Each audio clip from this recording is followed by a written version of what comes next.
குறையா போடுவாங்க. வாங்க அவங்க என்னப்பா வந்துச்சு, நல்லா படிச்சு பாருங்க, கற்றுக்கள்லாம் இருக்குது, நீங்கள் மனசு வச்சா போடுங்க போடுங்கன்னு ஆர்டர் படைகளுக்கு இருக்குது. ஆனால் அந்த ஆர்டர் வச்சு யாருமே செய்ய மாட்டாங்க.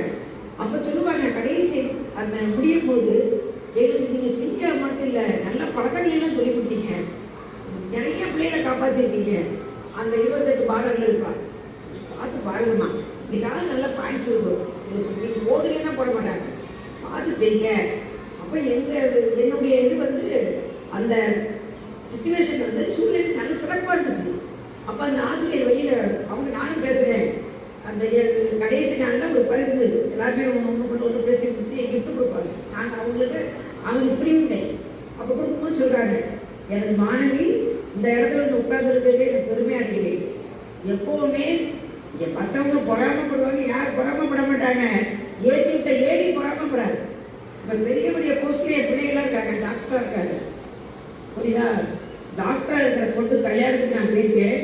அவங்க அப்பா சொல்கிறாரு, நம்ம ஊரில் வித்யான்னு ஒரு பொண்ணு பல் டாக்டராக இருக்காங்க, புரியுதா? யார் கெமிஸ்ட்ரி வாத்தியார் இப்போ ஹெச்எம்மாக இருக்காங்க. அவங்க பொண்ணு கல்யாணத்துக்கு போகிறேன், எவ்வளோ கூட்டம், ஏகப்பட்ட கூட்டம். அந்த மண்டபம் புதுசு, உள்ள போகிறேன், நிறைய பெற்றவங்க எடுத்துருக்காங்க. என்னாச்சு, தக்க வந்துட்ட போகிறேன், இல்லை இன்னும் வச்சுட்டு இருக்காங்க, இல்லை பொண்ணு மக்களை கூட்டு போக போகிறாங்கன்னு பார்த்தா, மடம் வணக்கம் மேடம் வணக்கம் அப்படிங்காங்க. அந்த இன்பத்துக்கு உலகே கிடையாது. போதும், நல்லா வாழ்ந்துருக்கோம், உட்காரணுமா, இதுக்கு உட்கார்ந்து அப்படிங்க. அவர் மேலே வாங்க மேடம், மேலே வாங்கினாரு. அப்படியே மாலையோட காலில் விழுந்துட்டு கூட நான் என்னைக்குமே எங்கள் சுட்டத்தை சொல்கிறது ஒன்றே ஒன்று, ஏன் காலில் என்னைக்கு விழாத பிரேயர்னு சொல்லிடுவேன். நம்ம எந்த சந்தோஷத்துலையும் ஒரே உற்சாகத்தில் வந்து காலில் விழுந்துடாதீங்க. நான் காலில் விழுந்து பிடிக்காது.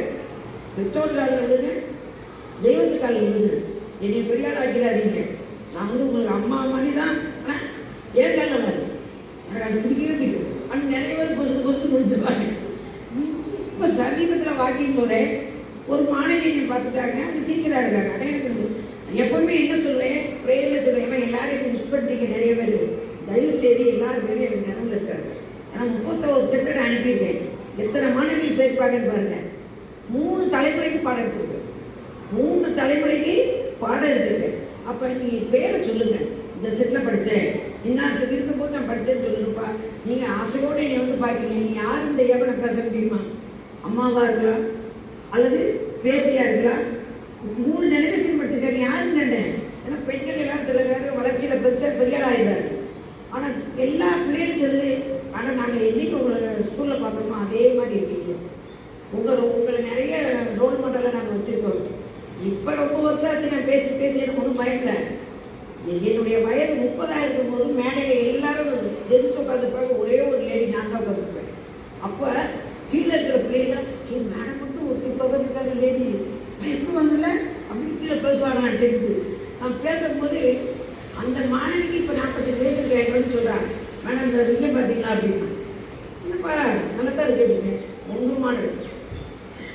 அப்போ நீங்கள் பேசும்போது நாங்களாம் வியப்பாக இருந்தோம், எப்படி மேடங்களை போட்டாக இருக்காங்க, எத்தனை ஜென்ஸ் இருக்காங்க, ஒரு லேடிக்கும் போட்டு தனியாக எப்படி உட்கார முடியும்னா, உன்னை பார்த்து அப்படி இன்ஸ்பயர் ஆகிட்டோம். நிறைய பேர் சொன்னாங்க, இதை மாற்றிக்காதீங்க, இதான் உங்கள் அடையாளம். நான் மாற்றணும்னு நினச்சாலே மாற்ற விட முடியாது. அது 2வது விஷயம், புரியுதா?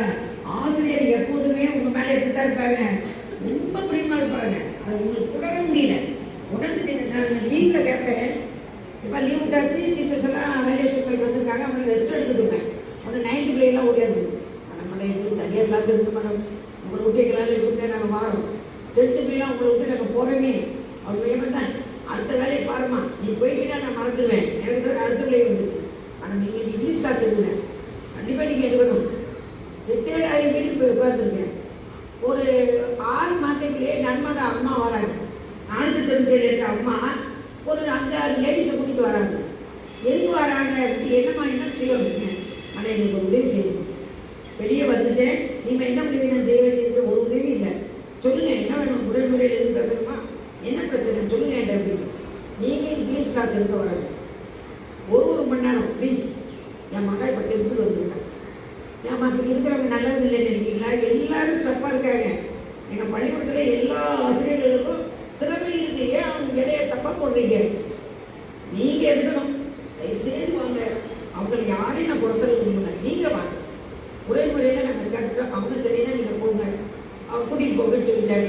எந்த நேரம் ஒதுக்கினாலும் ரெடினாங்க. அது நீங்கள் கரும்பு சாறு பிடிக்கிறத பார்த்துருக்கீங்களா? அந்த மிஷின் ஓடுறத பார்த்துருப்பீங்க. 4ஆம் படிப்பாங்க, 8ஆம் படிப்பாங்க, அப்புறம் எல்லாம் பிடிச்சி சக்கையாக பிடிச்சிருவாங்க. அது ஒரு சொட்டு கூட எடுக்க முடியாது. அது மாதிரி நான் வேலை வச்சுட்டேன். ஞாயிற்றுக்கிழமையும் பள்ளிக்கூடத்துக்கு வருவேன். எங்கள் சார் எங்கள் துணைவர் சொல்லுவார், என்ன பள்ளிக்கூடத்தை தாக்கி பிடிக்க போறியா? ஞாயிற்றுக்கிழமை விழுந்து நினச்சி போறியா? வீட்டில் பிள்ளைகளை கவனிக்க மாட்டேங்க, ஓடி ஓடி போகிறேன். நான் எனது குழந்தைகளை எல்லா குழந்தைகளையும் நேசித்தேன். என் குழந்தைகளை யார் கவனிச்சுக்கிட்டாங்க?